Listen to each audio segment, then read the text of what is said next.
chers amis téléspectateurs. Très heureux de vous retrouver pour une nouvelle édition de Terre de Mission. Au programme aujourd'hui, une émission un peu spéciale. Ce sera une émission entièrement consacrée à un débat dans le monde traditionnaliste ou traditionnel, comme vous voudrez. Un débat entre Christophe Geffroy, le directeur de l'ANEF, et Jean-Pierre Mogendre, le directeur de Renaissance catholique, que vous connaissez bien parce qu'il est régulièrement l'animateur de Terre de Mission. Et l'idée, c'est de débattre de la place de la messe traditionnelle dans l'Église, des raisons de l'attachement à la messe traditionnelle, et de débattre aussi de ce que ça entraîne en matière d'obéissance au pape, aux évêques, ce que ça entraîne en matière de fidélité à la foi, à l'Église, au magistère. Voilà, toutes ces questions-là qui animent beaucoup en ce moment le landerneau catho en général et tradi en particulier. Voilà sur quoi va porter notre émission.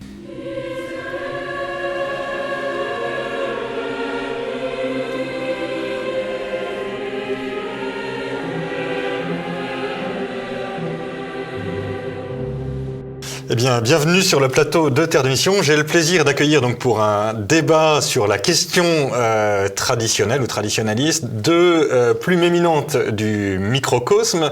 Christophe Geffroy. Bonjour Christophe. Bonjour.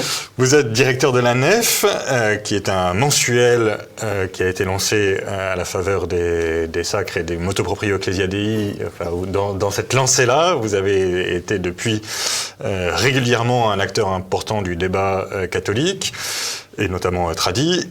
Et deuxième interlocuteur que les auditeurs de Terre de Mission connaissent bien, Jean-Pierre Mogendre, qui est d'habitude mon alter ego et que pour une fois nous retrouvons sur le même plateau. Jean-Pierre Mogendre, donc, qui est directeur de Renaissance catholique. Bonjour Jean-Pierre. Bonjour Guillaume.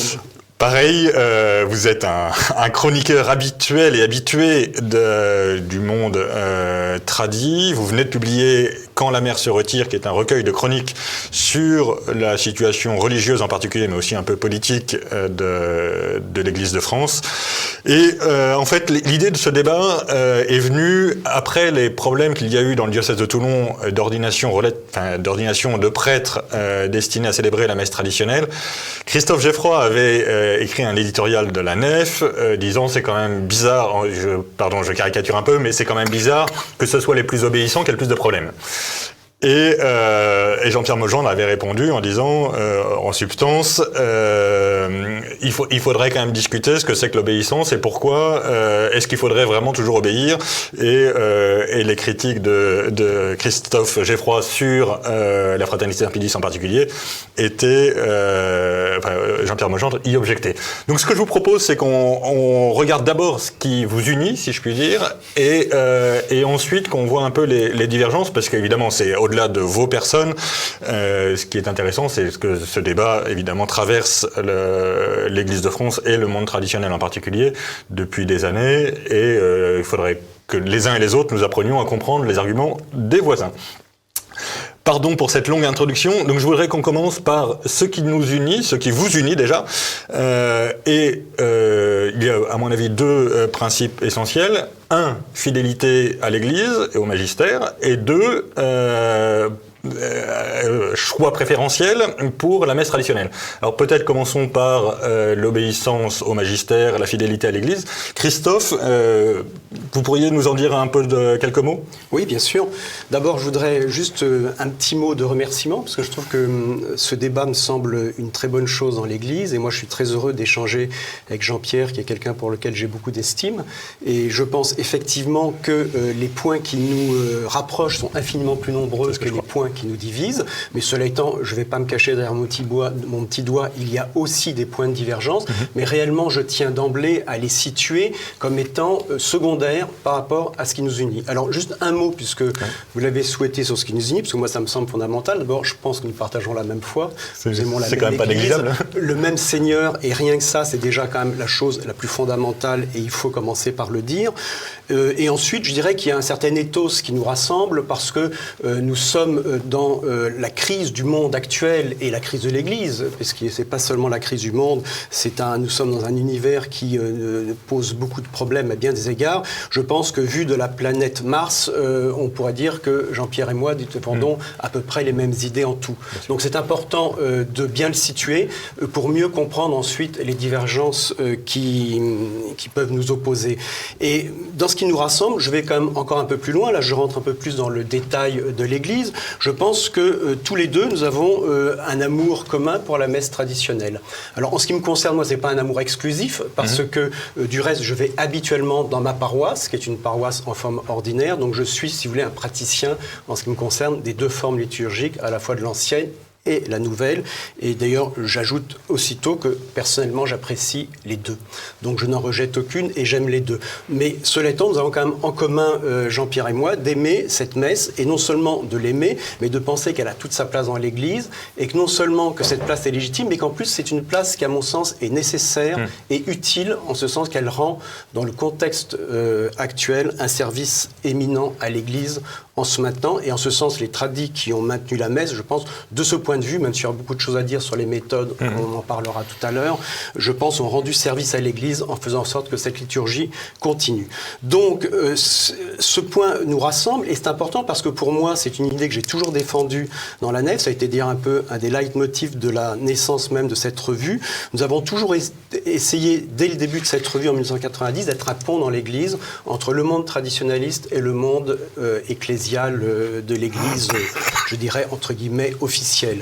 Et donc, pour moi, les tradis ont toujours été... Enfin, j'ai toujours considéré le monde traditionnel comme une chance pour l'Église. Une chance parce que, comme le mouvement charismatique, pour faire une comparaison, je pense que c'est un monde dynamique, c'est un monde qui est plutôt plus jeune que le reste de l'Église, c'est un monde qui fournit des vocations, qui a de belles familles, c'est un monde très militant, donc c'est un monde qui vraiment a beaucoup de qualités qui servent l'Église et dont l'Église a besoin. Donc je trouve absurde la persécution qu'il peut y avoir contre ce monde-là. Mais en même temps, c'est un monde qui n'est pas parfait, aucun monde n'est parfait, et je poursuis la comparaison avec le mouvement charismatique, de même que le mouvement charismatique a apporté un sang neuf extrêmement important dans l'Église, il y avait aussi des scories dans ce mouvement, et l'Église a quand même accompagné paternellement le mouvement charismatique et a permis quand même de le réorienter dans une voie qui était, je pense, meilleure que celle dans laquelle il était engagé au départ. Eh bien, ce que je regrette moi personnellement, c'est que vis-à-vis du monde traditionnaliste, l'Église n'a pas eu la même démarche. Je pense que l'Église, que ce soit le pape et les évêques, auraient dû, à mon sens, je le dis très modestement, accueillir le monde traditionnaliste comme une chance pour l'Église, donc l'accueillir mieux, mais en même temps aussi mieux le diriger, de manière à ce que sur des points qui peuvent être problématiques, les choses puissent, avec le temps, avec de la patience et de la douceur, puissent s'apaiser. Parce que je ne crois pas, et excusez-moi, j'étais un peu long, je laisse la parole à Jean-Pierre, je ne crois pas personnellement à la méthode forte dans les problèmes qui touchent l'Église. C'est pas d'ailleurs propre au monde traditionnaliste. Je pense que la méthode forte est une méthode qui ne donne jamais de bons résultats. Jean-Pierre ? Alors, eh bien, je suis également ravi de cet échange. Je reprends un peu ce que nous avons dit, ce que nous avons en commun. Donc, c'est la foi catholique, c'est le commonitorium de l'Airain, ce qui toujours partout et par tout le monde a été cru dans l'Église. Voilà, nous partageons cette foi catholique, c'est le premier point. Le deuxième point, nous avons l'un et l'autre, je pense, la conviction que ce n'est pas nous qui sauvons l'Église, mais que c'est l'Église qui nous sauve. Et donc, un attachement, je dirais, à l'Église, parce qu'elle est la voie du salut, nul ne se sauve en dehors de l'Église, et donc je crois nous avons l'obligation d'appartenir à l'Église, de rester fidèles à l'Église.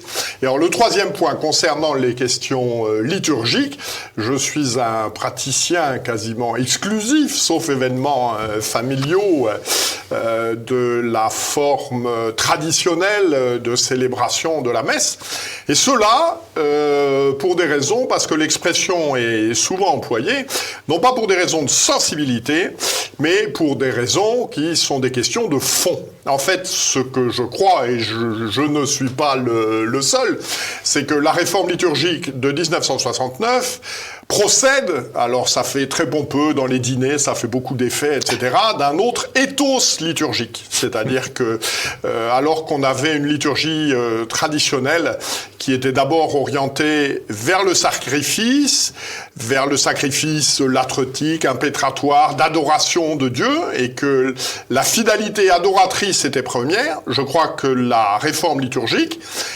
elle déplace un petit peu le curseur et elle cherche à faire de la liturgie un moyen d'apostolat, d'une part, et d'autre part, un moyen de manifestation, de rassemblement, c'est ce que l'on trouve aussi dans la réforme des autres sacrements, de manifestation de la communauté. Voilà, j'ai été très frappé il y a 2 ans, par exemple, quand le cardinal Roche, qui à l'époque n'était pas cardinal, mais qui est devenu cardinal depuis, donc préfet du dicaster pour le culte divin, dit à propos de la réforme liturgique, la théologie de la messe a changé, c'est pas moi, c'est le cardinal, préfet de la congrégation pour le culte divin qui dit ça.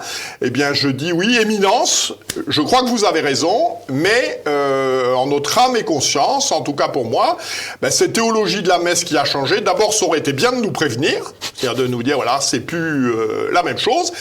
Et puis d'autre part, eh bien, je l'évoquais tout à l'heure à propos de la foi, nous avons le droit, nous ne sommes pas l'Église enseignante, mais nous avons le droit de rester fidèles à ce que nos anciens ont cru et à la forme de prière qui les a sanctifiés.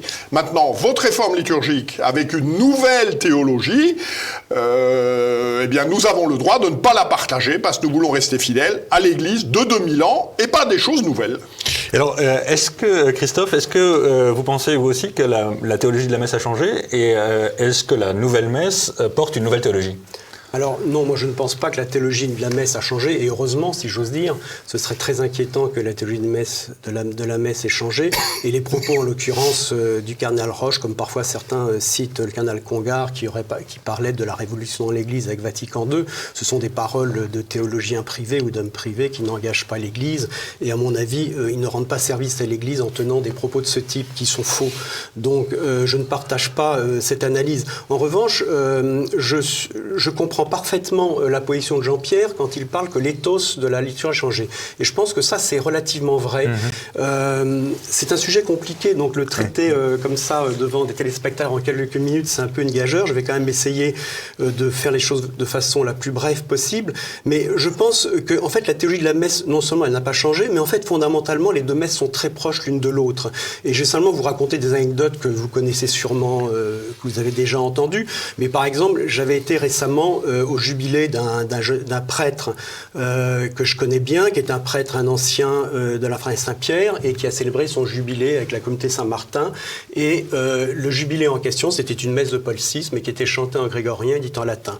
Et j'ai eu beaucoup de retours après la messe, des gens qui me disent « Ah, cette messe traditionnelle, elle est quand même vraiment très belle. » Donc, c'est seulement pour vous dire que c'est pas la messe en elle-même qui, je veux dire, a changé en tant que telle. Elle a évolué. Il y a eu des points qu'on peut contester. Dire dans la nouvelle messe, je mets absolument pas ça en cause. Il y a aussi des progrès, de vrais progrès dans la nouvelle liturgie.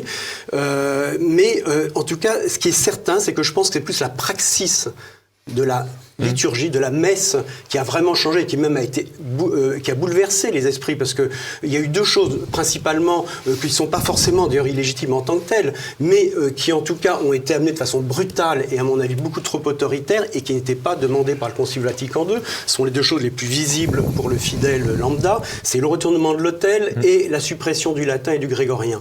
Donc deux choses que non seulement le Concile ne demandait pas, mais pour ce qui concerne le latin et le grégorien, le Concile demandait au contraire de les maintenir. Donc il y a eu effectivement une espèce de révolution liturgique, ça c'est vrai, dans la praxis, pas dans les textes mêmes de la messe, parce que je récuse toute idée que la nouvelle messe puisse être déficiente ou avoir une théologie nouvelle. Pour moi, d'abord, elle ne peut pas être déficiente. C'est pas une question ni liturgique ni théologique, c'est une question ecclésiologique. On peut absolument pas admettre que depuis plus de 50 ans, l'Église donne un fruit empoisonné donner comme nourriture à ses enfants. C'est ecclésiologiquement totalement impossible. Donc qu'on puisse préférer la messe traditionnelle, c'est évidemment quelque chose que je respecte et que je comprends, mais là où la divergence avec Jean-Pierre apparaît, c'est que moi je pense que la défense de la nouvelle messe ne peut en aucune façon s'appuyer sur une attaque de la nouvelle. Il faut distinguer les choses. Il faut défendre le principe du maintien de la messe traditionnelle, mais pas sur l'argument que la messe nouvelle serait incélébrable pour les prêtres ou au contraire infréquentable pour les fidèles. Ça, c'est quelque chose qui est, à mon avis, qui n'est même pas de l'ordre du débat, parce que dans l'Église, c'est affirmé que les portes de l'enfer ont prévalu contre... Jean-Pierre ? Alors, ecclésiologiquement, si vous avez raison dans l'éther des principes, que l'Église ne peut pas nous donner de fruits empoisonnés, concedo, comme on dit, je suis bien d'accord. Mais la réalité, c'est pas ça. La réalité, c'est pas ça. Prenons l'exemple d'un texte que vous connaissez, mais que nos téléspectateurs connaissent peut-être moins. C'est le bref examen critique de la Nouvelle Messe. Donc la promulgation de la Nouvelle Messe a lieu en avril 1969. En avril 1969, cette messe est promulguée et il y a une présentation générale qui donne l'intention de la réforme qui est faite. Cette présentation générale contient en particulier un article 7. Cet article 7 dit, je l'ai là, « La scène dominicale est la synaxe sacrée où le rassemblement du peuple de Dieu, se réunissant sous la présidence du prêtre pour célébrer le mémorial du Seigneur, c'est pourquoi vaut éminemment pour l'assemblée locale de la Sainte Église la promesse du Christ, là où 2 ou 3 sont réunis, je suis au milieu d'eux. » Donc là, on est en avril. Immédiatement, un certain nombre de théologiens disent « Non mais attendez, c'est une définition d'une scène protestante, pas de la messe ». Ce qui amène 2 cardinaux, le cardinal Ottaviani, qui est l'ancien préfet du Saint-Office, le cardinal Bacci, qui est d'abord et avant tout un latiniste, à écrire à l'automne un document où ils attirent l'attention du Saint-Père sur le fait, là aussi, le nouvel ordo s'éloigne de manière impressionnante dans l'ensemble comme dans le détail de la théologie catholique de la Sainte Messe telle qu'elle a été définie à la 22e session du Concile de Trente. Là, on est à l'automne. Et le pape prend tout ça en compte, et 1 an plus tard, donc au mois de mars 1970, il fait changer ce fameux article 7. C'est-à-dire, par rapport à ce que vous évoquez sur l'indéfectibilité de l'Église, pendant 1 an, eh bien, le document officiel, ça a été un document, je dirais, relativement ambigu. Donc, cette indéfectibilité de l'Église, il faut y croire, mais là, ça marche pas. 2 autres exemples, si vous le permettez. L'affaire du consubstantiel, c'est-à-dire au moment de la réforme liturgique, consubstantialem patri, donc le Fils consubstantiel au Père, est traduit en français par de même nature, ce qui est théologiquement faux. C'est l'exemple qu'avait pris le cardinal Danielou. Le cardinal Danielou, avec Étienne Gilson, donc avait dit, voilà, 2 poireaux, eh ben, ils sont de même nature. Mais ce qui unit le Père et le Fils, c'est pas comme ce qui unit les 2 poireaux.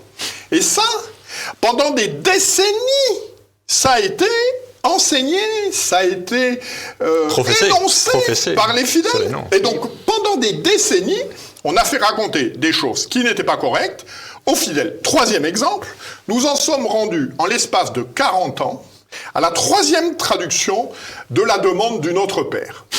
Ne nous soumets pas à la tentation, ne nous laisse pas entrer en tentation, alors qu'avant c'était ne nous laisse pas succomber à la tentation.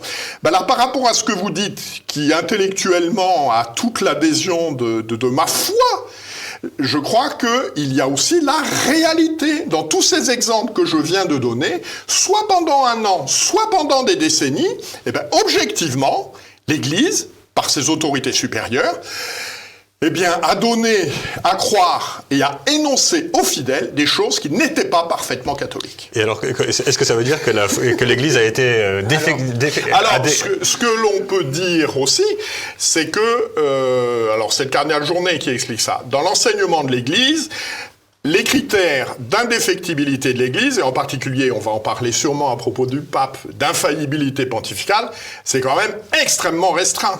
Bon, eh bien là, je crois que c'est la même chose.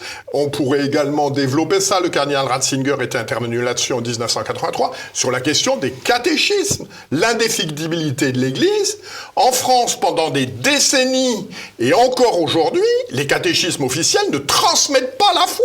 C'est un fait. C'est un fait. Alors, Christophe.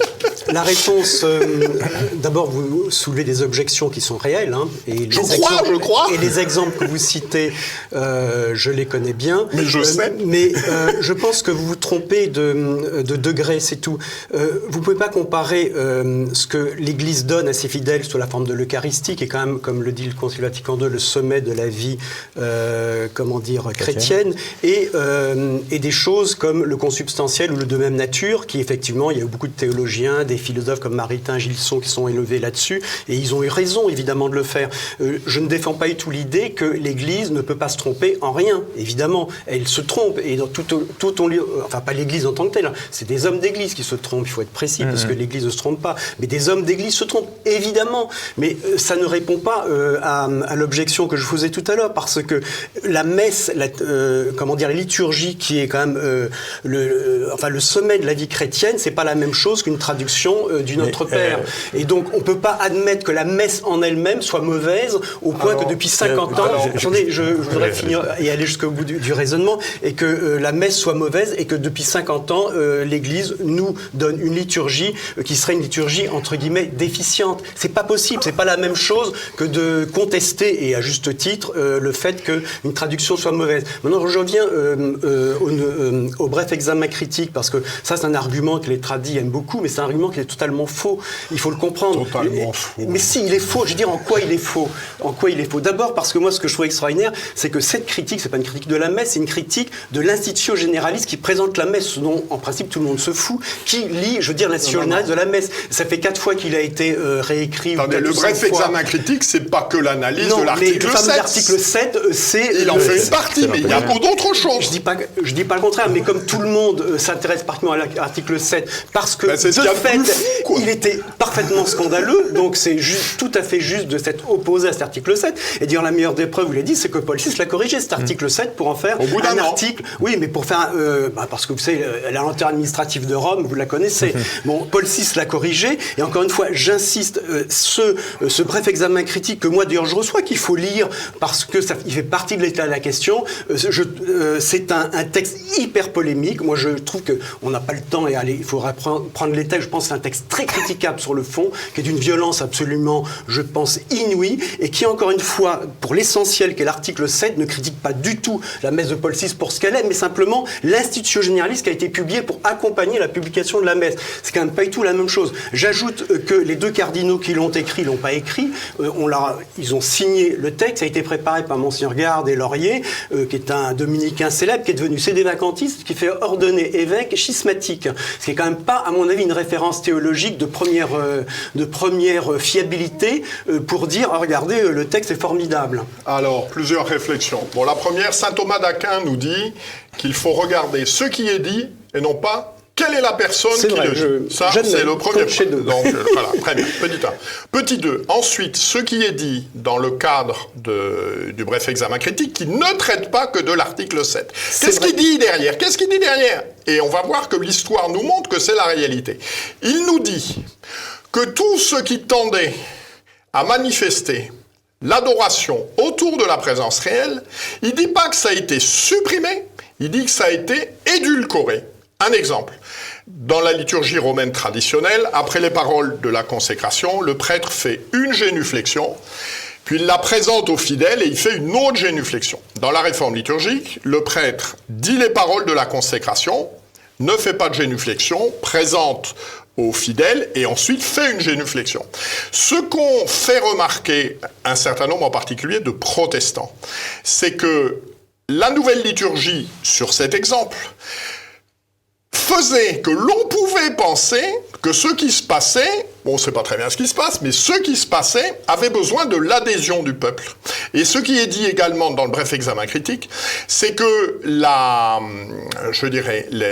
précision doctrinale qui était faite faisait que cette messe, elle n'était pas interprétable. C'est-à-dire que quelqu'un qui n'avait pas la foi catholique, en conscience, ne pouvait pas la dire parce qu'il y avait des choses qui le heurtaient. Ce que dit, et je crois que c'est l'homme qui a employé le bon qualificatif, c'est Louis Salleron, dans son premier livre sur la nouvelle messe, il dit cette messe c'est équivoque.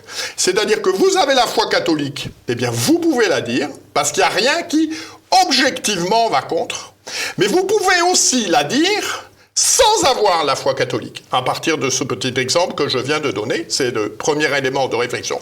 Et puis le deuxième élément de réflexion, me semble-t-il, fondamentalement sur la réforme liturgique, et ça n'a rien à voir avec les excès. Dans la messe traditionnelle, le prêtre n'est rien. Le prêtre n'est rien. Il est un instrument entre les mains de l'Église. Tout est prévu. Comment il doit tenir ses doigts, où est-ce qu'il doit regarder, quand est-ce qu'il doit s'incliner. C'est pas sa prière, c'est pas ses états d'âme, c'est pas sa sainte. Il est un instrument entre les mains de l'Église. Je pense que ce que l'Église apporte, enfin ce que la réforme liturgique apporte, et quelqu'un qui avait très bien vu ça, je pense, c'est le Père Calmel, c'est de dire... Aujourd'hui, dans la réforme liturgique, et c'est prévu, quand on nous dit il faut appliquer la réforme liturgique conformément au texte, et comme ça ira très bien. Le problème, c'est que de très nombreuses fois dans les textes, le prêtre pourra faire ci, pourra faire ça, out, comme on dit en latin, ou ceci, ou cela. Ce qui fait qu'il y a par nature une désacralisation. Et que les pauvres fidèles que nous sommes, eh bien, nous devenons un petit peu prisonniers des lubies, des obsessions de monsieur l'abbé Dupont qui, aujourd'hui, il fait ça, et demain, il fait autre chose. C'est embêtant. Ah oui, mais c'est embêtant, mais il a le droit, à cause, il fera ceci ou il fera cela. Dans la liturgie romaine traditionnelle, le prêtre n'a aucune initiative. Et d'ailleurs, on le voit très bien, au moment de la prédication, comme c'est lui qui va prêcher, et il n'est plus le simple outil de l'Église, il enlève sa chasuble. Voilà. Pendant tout le temps où il tient la chasuble, il n'est rien. Il est un instrument entre les mains de l'Église. Et je trouve ça très symbolique. Et ça, vous voyez, je pense c'est un changement de nature. Et ce que l'on voit aujourd'hui, eh bien, tout ça est conforme à cette créativité et au fait que le prêtre, il m'arrive, je l'ai dit tout à l'heure, d'assister à la réforme liturgique. Je n'ai jamais vu de messe pareille, quoi. Et ça, vous voyez, ça me blesse profondément. Mais c'est très caricatural vos propos là. Je ne suis pas caricatural, si je suis clair. Attends, laissez. Deux messes pareilles, c'est pas vrai. Mais si. Mais non, mais c'est pas vrai. Moi je pourrais. Non, mais alors moi, cela étant, vous exprimez un propos qui traduit ce que je respecte à fait, une préférence marquée pour l'ancienne forme liturgique. Dans tout ce mais que une vous avez préférence dit, doctrinale, pas une référence poum mon cœur, etc.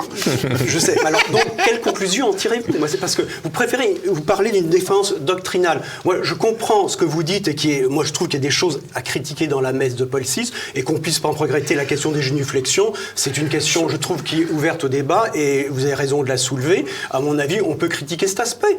Tout à fait d'accord. Le fait qu'il y ait des options dans la messe, je vois pas en quoi ça la désacralise. C'est absurde. Si. Vous connaissez l'étymologie hiératique. Ça veut dire figé, ça veut dire sacré. Qui est sacré est figé. Ce qui n'est pas figé n'est pas sacré. C'est comme ça. La Constitution française qu'on a déjà changée 20 fois, elle n'est pas sacrée. Les commandements de Dieu, on les a pas changés, ils sont sacrés. C'est pas qu'on les change, on permet des options sur un certain nombre de choses. Je dis pas d'ailleurs que c'est forcément une bonne idée. Une bonne idée, mais je dis simplement que ça, encore une fois, moi, vous avez fait votre discours et je le connais ce discours, je le respecte, bien que je ne le partage pas. Je dis quelle conclusion en tirez-vous? Parce que si vous voulez, je vais vous laisser répondre, mais je voudrais introduire la question que je vous pose. C'est que là, on est au cœur en fait de la problématique et des oppositions qu'on peut avoir, et en même temps au cœur, à mon avis, de ce qu'est toute la difficulté de la question tradie. Parce qu'en fait, toute la question tradie se résume effectivement à ces divergences, mais de savoir les conclusions que vous en tirez. Parce que donc, vous avez fait votre speech expliquant vos préférences pour la messe tradie. Moi, je vous pose la question maintenant simplement, qu'est-ce que vous en tirez? Par exemple, demain, vous avez, je sais pas, vous habitez là où vous habitez, il y a une messe Paul VI, vous pouvez y assister en marchant 3 minutes. Est-ce que vous allez assister en semaine à une messe Paul VI, ou vous me direz non, moi je n'y vais pas parce que je préfère y aller qu'une fois par semaine, mais à 15 km de là, pour aller à la messe Saint-Pie V. Quelle conclusion pratique tirez-vous de ce discours? La conclusion pratique, c'est deux choses. C'est que si je veux aller à la messe tous les jours, je ferai les 15 km pour aller à la messe romaine traditionnelle. C'est le premier point. Et puis le deuxième, surtout dans les temps que nous vivons, c'est qu'on n'a pas le droit de me priver de l'assistance à cette messe. C'est ce qui se passe aujourd'hui au diocèse de Toulon, voilà, où il règne, un climat, est en train de se mettre en place un climat de terreur, un chantage auprès des missionnaires de la miséricorde, en leur disant, voilà, on veut bien vous ordonner, mais ce sera avec la nouvelle liturgie, et puis on ne sait pas si on vous donnera l'autorisation de célébrer la messe romaine traditionnelle derrière. Vous voyez, ce qui me paraît aussi conforter ce que je dis, c'est que si c'était la même chose, c'est-à-dire que si la réforme liturgique était la continuité de la messe traditionnelle, tout ce qu'on pourrait reprocher aux gens qui y restent attachés, c'est d'avoir 40 ans de retard. Bon, les 40 ans de retard, les vieux mourront, et puis on attendra, et puis on récupérera le train, etc. Mais vous voyez, cet ostracisme, cette hostilité de la part des novateurs à la messe romaine traditionnelle, m'induit à penser, au-delà de ce que j'ai dit tout à l'heure d'un point de vue intellectuel et doctrinal, que c'est pas la même chose. Si c'était la même chose, il n'y aurait pas cette hargne, cette vindicte. Est-ce que vous diriez, comme Madiran, que la nouvelle messe est une arme par destination contre l'ancienne? Alors, une arme, c'est l'expression effectivement de Madiran. Je pense qu'elle est surtout la manifestation d'un autre rapport au monde. Parce que ce que l'on n'a pas dit, parce que cette émission est trop brève, mais c'est que, voilà, je crois qu'en l'espace, pendant l'Église, qui était christocentrique, théocentrique, à partir du Concile, après avoir subi un siècle et demi d'influence de la société libérale, etc., eh bien, elle est devenue plutôt anthropocentrique. Quand, dans le discours de clôture du Concile, le pape Paul VI nous dit « Nous, plus que quiconque, nous avons le culte de l'homme », vous voyez, on n'imagine pas Pie XII ou Pie IX dire ça, quoi. C'est-à-dire qu'il y a vraiment, je pense... Et la bataille, elle n'est pas entre des bons et des méchants. Et dans les débats d'idées, c'est pas entre les bons et les méchants. C'est entre la vérité, telle que l'Église nous l'a transmise depuis 2000 ans, et des nouveautés dont nous dirons pudiquement que certaines apparaissent curieuses. Alors, malheureusement, nous arrivons au terme. J'aurais bien aimé qu'on parle quand même de l'obéissance, parce que c'était aussi un sujet. On refera un nouveau débat. Mais peut-être, Christophe, une dernière phrase, et Jean-Pierre, une dernière phrase. Christophe. Oui, moi je regrette effectivement, le débat est trop court. Oui.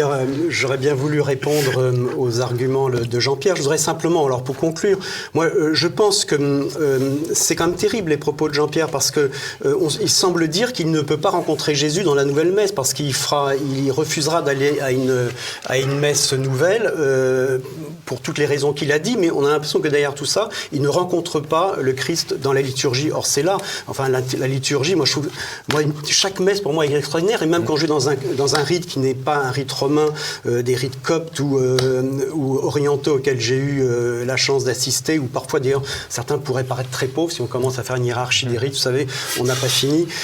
Mais la liturgie, c'est ce qui nous donne Jésus, et je trouve dommage qu'on refuse par principe une liturgie. Vous avez dit et vous avez raison de dire que l'ostracisme contre la messe traditionnelle est scandaleuse. Elle est scandaleuse, mais l'ostracisme contre la nouvelle messe est tout aussi scandaleuse, Jean-Pierre. C'est ça, et il n'y aura pas de paix dans l'Église tant qu'il y aura des camps qui vont refuser la liturgie d'en face parce qu'ils ne pourront pas y assister, ou ils ne voudront pas la célébrer parce qu'elle est trop ceci, trop cela. Tant qu'on sera dans un état d'esprit qui consiste quand même à ostraciser une partie des fidèles, quel que soit d'ailleurs le camp, que ce soit le camp tradi ou pas tradi, je pense que la paix liturgique ne se fera pas. Je pense que la liturgie traditionnelle gagnera le jour où la défense de cette liturgie n'aura pas pour cause le rejet de la nouvelle. Jean-Pierre ? Pour conclure, une petite histoire. Je viens de lire avec beaucoup d'intérêt une histoire de la congrégation des dominicaines enseignantes du Saint-Nom de Jésus et du Cœur Immaculé de Marie de Brignoles. Voilà, c'est l'histoire de la congrégation depuis 1800, la fondation par l'abbé Vincent. En 1975, cette congrégation éclate en plusieurs morceaux. En particulier, une partie des sœurs quitte la congrégation parce qu'elles refusent la réforme liturgique elle refuse les nouveaux catéchismes, elle refuse les contrats d'association avec l'État qui deviennent une obligation de la part de l'enseignement catholique. Donc elles disent, nous, on ne veut pas de ça. Donc elles se regroupent, elles vont s'installer à Brignoles, elles sont 26. La congrégation des religieux prend l'affaire en main et l'évêque de Toulon vient les voir en leur disant, voilà, la décision a été prise, donc vous êtes exclus de l'ordre dominicain, vous êtes relevés de vos vœux et vous n'avez plus le droit de porter l'habit. Et à la fin de cet entretien, donc l'évêque de Toulon, qui est le prédécesseur de Monseigneur Madec, il s'adresse à la mère supérieure, qui doit émettre, et Mère Hélène Jamet, lui dit, j'ai noté, alors, qu'allez-vous faire, ma mère, maintenant? Et la mère lui répond, continuez comme avant, Monseigneur. Eh bien, c'est ce que nous faisons, nous continuons comme avant. Merci beaucoup à tous les deux. C'est un débat passionnant, mais effectivement, on reste un peu sur sa fin. On voudrait aller plus loin et on recommencera, je pense, si l'un et l'autre êtes d'accord. On a encore beaucoup de choses à débattre ensemble. Merci, chers amis. Merci, chers téléspectateurs, de votre fidélité. Nous nous retrouvons la semaine prochaine et d'ici là, que Dieu nous garde.